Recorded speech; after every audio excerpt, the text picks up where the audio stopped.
Hello, this is Karen Johnson, and we are proceeding with the Proctors Historical Oral History Project.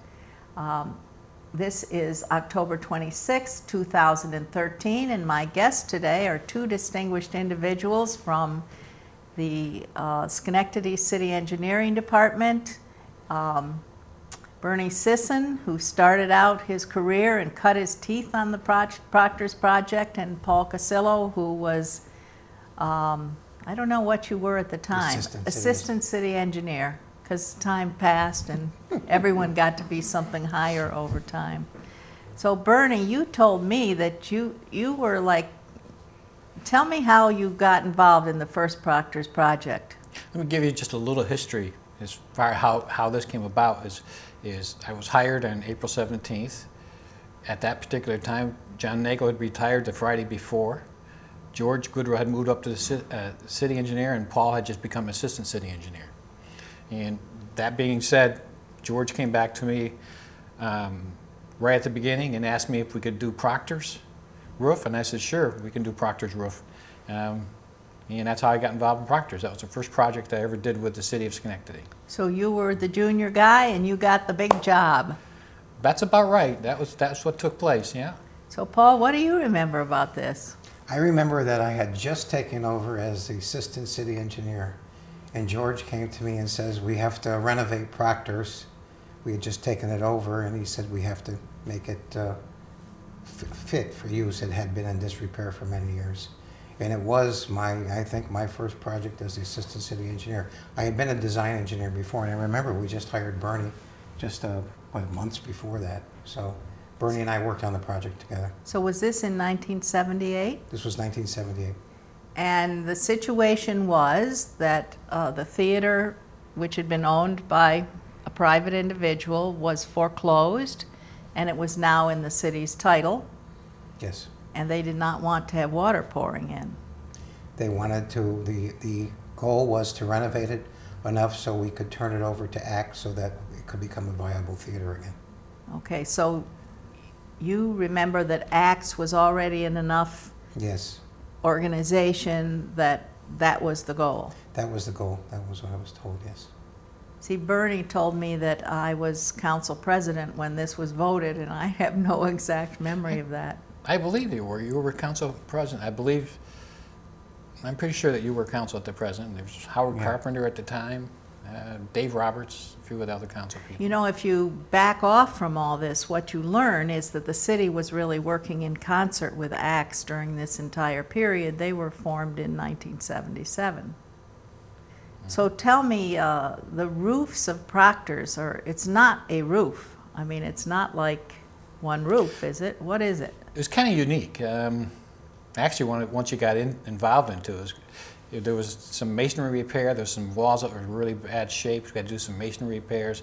There was a lot of parapet work. We had to regrout all the top tiles on some of the on the parapets. A lot of skylights were bad. They were the old leaded glass.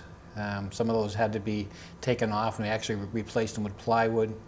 On the main Proctors roof, that was actually a gypsum board, which we found out afterwards. Lou Vendetti helped me with writing the plans and specs. He also did some testing for us as far as the pull-out on the gypsum deck, see if it would hold asphalt shingles. I remember a case where he was doing the pull-out and the scales broke and snapped his thumb and really had to hurt bad. But the gypsum deck would be able to hold the nails, to hold the shingles down. If you look at the main roof over top of Proctors, it's all kinds of different angles, which made it very hard to do anything of a built-up type roofing. So that's why I went to the asphalt shingles. We could match all of the different angles and put the hip shingles on to cover all the angles. You got to tell us what some of these things are, because I don't know what roof hips are. Well, it's where angles, roofs come in different angles. Mm-hmm. And if you just go up on the hill a little bit and look at Proctors, there's a lot of different angles where the gypsum plank came together because of the way it was formed, the way it was built. Okay, and gypsum plank is Gypsum what? plank is if you look at a lot of, if you look at a parking garage, you'll see what they call precast concrete. gypsum was something that they used back at that particular time, and it was softer than concrete where you could drive nails into it. So it's like almost like a laminated plywood deck where you could nail nails into it to hold the roofing down. So it was a different form of construction that they used back at that time. So the roof was not a flat roof, but it had a lot of angles and... The main Proctors roof was that covers the theater itself. What covers the arcade area was a flat roof. Okay. That's where we had to do a built-up roofing for that particular area, remove some of the skylights at that time, and there was also the front part of the wall was in real bad shape. We had to repoint, take it down, rebuild some of the wall, repoint a lot of the walls. So we did a lot of work into it. What was the interesting part? We did the plans and specs on it. We put it out to bid. Actually, Skyway Roofing was the low bidder. Even though Lou Vendetti helped me with the plans and specs, he did bid on a job, but Skyway Roofing out of Troy at that time was the low bidder.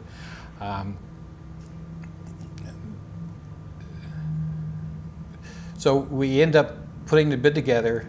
There was a budget on the project, and we came in slightly over budget. I can remember George coming back the next morning after the council meeting to award it, and he came back to my desk at that time and said, "Hey, we did a good job. They awarded it last night without any questions." So we were happy that the project So your first project was going to fly. Going to fly, but over budget. Well, and then, but we did keep it within the budget. We didn't have any change orders, so we actually, the job came out to be a good job. The roof. I didn't look. I should have looked on the way in and see if it was the same roof. It was gray asphalt shingles on the main part of the roof. So I do think they had some problems with the built-up roofing later years. Towards the end of my tenure, I had heard there have been some problems. roofs replaced, but there's so Yeah. many different roofs on the building. I couldn't tell you which one. Paul, what are your memories of all this? While Bernie was working on that, I was working on the interior of the building. I think we had two pots of money, and I think they were. I'm not sure if they were both federal.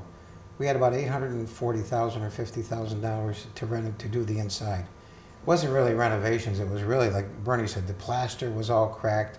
It was a mess. The HVAC, the heating system was non-functional. We hired Clarence Spindler. I don't know if it was where he was from, but he was very good. He got the heating system going, and we worked through, I think, somebody in Diamond Iagrossi. Iagrossi was in charge. We had CETA people, which were basically retired and very old-time masons who really knew their trade well, and they did some beautiful fresco work inside the building. I remember that. I remember what a mess it was when we came in. It was just dirt and dust all over. I don't know how long it had been since it had been open, but when we had to encapsulate it, put a roof on, and I remember the roofer was very good. He used a transit to put the shingles up, which was pretty neat. What does that mean That to means us? he surveyed the roof from the ground to make sure his shingles were perfect. So that when Level. So when you looked at them, they looked level. They didn't go uphill or downhill with all the different angles and stuff like that, so they had to do that. Oh, Yeah, he that's was pretty wonderful. good. So we got a good roofer. And it was an exciting project because we managed to get it to a point where we were able to, I think it's probably 78, late 78 or 79, I don't know, the day when we turned it over to ACT. I think the city sold it to ACT for $1. And then they started doing events. But it still needed a lot of work. All we basically did, I think we spent about $1.4 million, is basically get it ready so people could come in because it wasn't functional when we took it over. So was there painting involved with that CETA? Painting was the last thing we did, yes. After they did all the plaster, we went through and painted it, put a scaffold up, and we ran out of time. It's very interesting. We had 2 days left and we hadn't finished the dome area. We were painting this inner circle. We got about 80% done, and we had to turn it over to ACT, so we had to take all the scaffold down. So for years, they repainted it since. There was always that spot where you could see if you looked up that wasn't painted. Yeah, and to the left of the stage. Yes. It was basically the molding had a very odd shape. It wasn't the way it was supposed to be. That story, and Marty Moore was involved, obviously. But what happened is GE was having its 100th anniversary, and the theater board was so anxious to have GE's support and participation for the future that they were willing to do almost anything for them to have a show on the stage, and that's why all that happened. And since then, that's all been fixed and re-gilded and so forth. No, what about artisans? I mean, were there any particular individuals that, or projects they did that stand out in your mind? I think that, like I said, probably the most impressive thing was what the Masons did, because these were true Masons. These were old timers who knew their craft, and they did a lot of freehand stuff that was just beautiful, gorgeous work. Like, I've never seen anything you like mean it. plaster molds? Plaster work. The plaster work they did inside. You know, to replicate what was there. They did a beautiful job on it. So they really knew the craft. They did. They did. And later on, we had a grant where some people from England came over that had those same skills, yes. And it was fascinating to watch them. It's such an old theater, and those things, and Bernie could attest to it. I mean, it's just the way the construction, the materials when it was built. You know, it's like City Hall, that same thing. We had, you know, carpentry at that time, they did a lot of stuff in place. There weren't a lot of specs on it. They built it almost with master craftsmen who did it as they went. So you didn't really have plans on it. There wasn't any plans or anything to look at to do this. Did you ever see the plans for the theater, either of you? Any architectural drawings? Not that I can remember. I can't remember. They showed up at a later time, I guess, and Straka Roth Gilmore, an architectural firm that did many projects over here, had them. So we have some of the original drawings, which show basically that there are two structures. The structure of the outside has its own, I'm probably not explaining this right, but it has its own footings and so forth, and then the seats had a different one.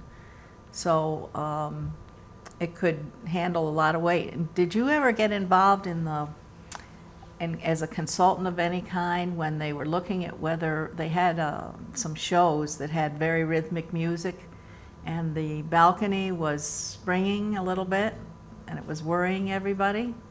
No, I don't remember that. No, I don't think I was involved in that. We should have gotten you involved in that. And they Yeah. decided that it was probably built to do that. Yes. Yeah. Does that make sense, since Yeah, you're both engineers? You're going to get some sway. It was cantilevered, so you would probably get some movement. Bernie would probably be able to address that better than I could as far You're as talking about movement. harmonic Yeah, movement from the music. when the people all move in concert with Yeah. each other. Because it's bridged over, and I don't know, there Yes. must be beams under there, I'm sure. I remember discussing that once at one of the Proctors board meetings, should we be worried about this if we have a concert, you know, and there was quite a bit of investigation. Now remember, at that time, I think Carl Company was still here. Mm-hmm. So it was very interesting the way the way we interfaced with Carl Company. The hallway and to the left here was Proctors and everything else was theirs. I do remember what amazed me was how many rooms there were backstage, how big it was. I didn't realize.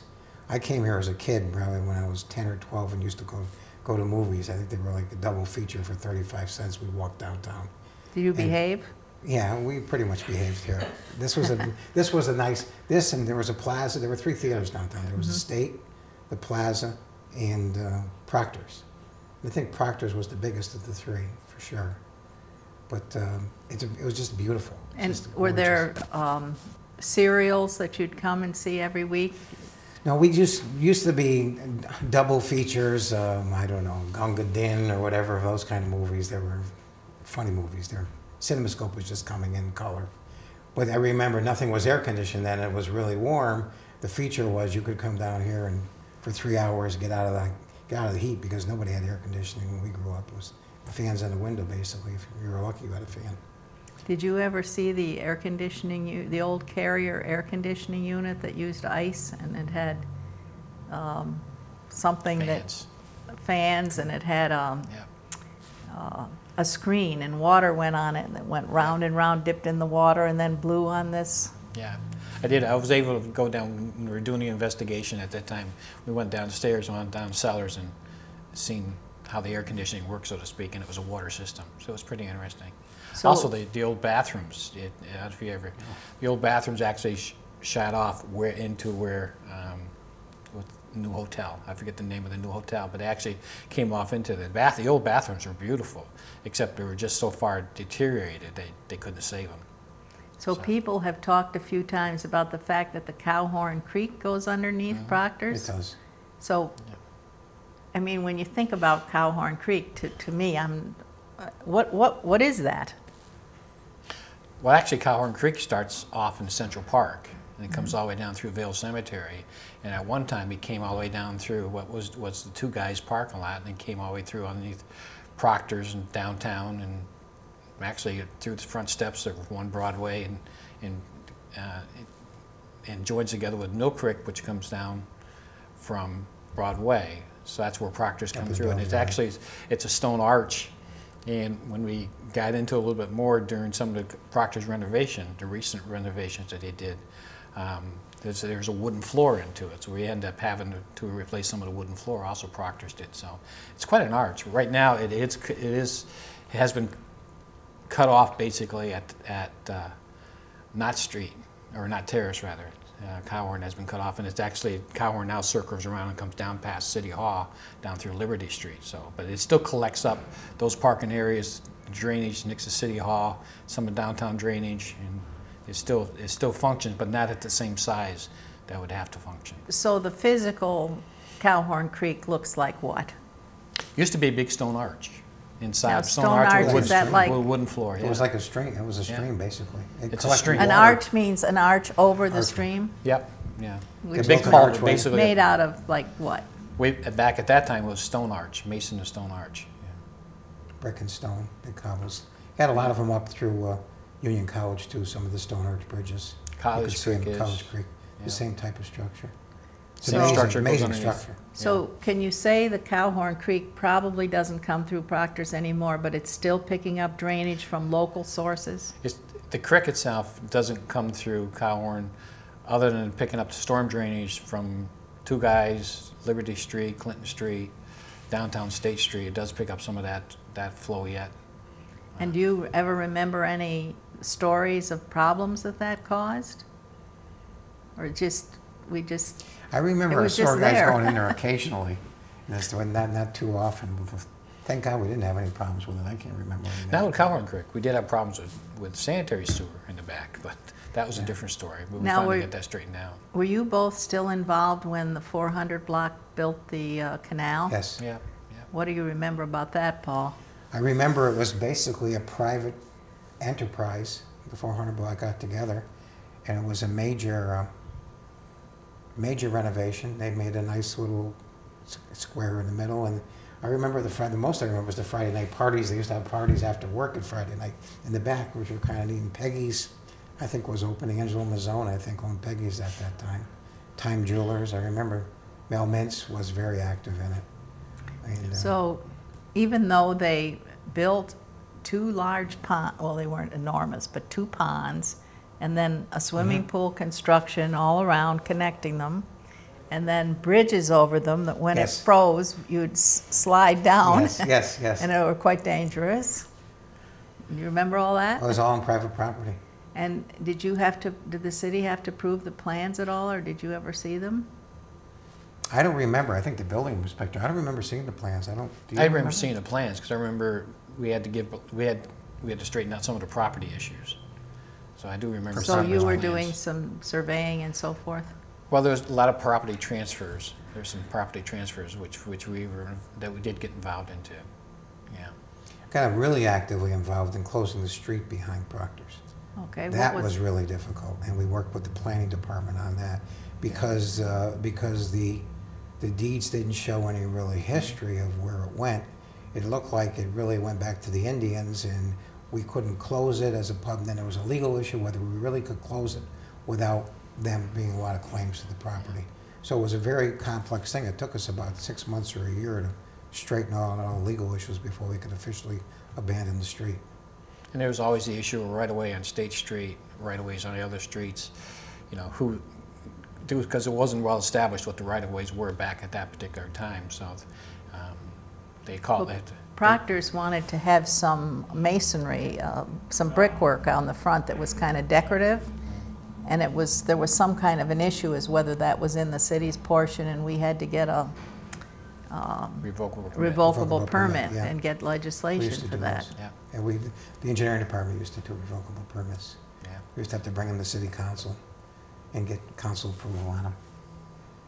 Well, having this big building has been a challenge for everyone, and I think what I'm kind of learning today from you is that there was a period of time when the city was really making a significant investment in making sure that Proctors was a success, that all the things like there'd be no water pouring down, that we'd have basic internal cleanup and painting and so forth. But so when you turned the theater over, it was, what'd you say you thought it was, about 1.3 million down the road? 1.3. We took a non-functional building. The city really saved it from the wrecking ball, I think, because we took a non-functional building, made it functional enough so that I could take it over and run shows in it. Had a long way to go. The seats were still in disrepair somewhat. They weren't bad, but they needed work.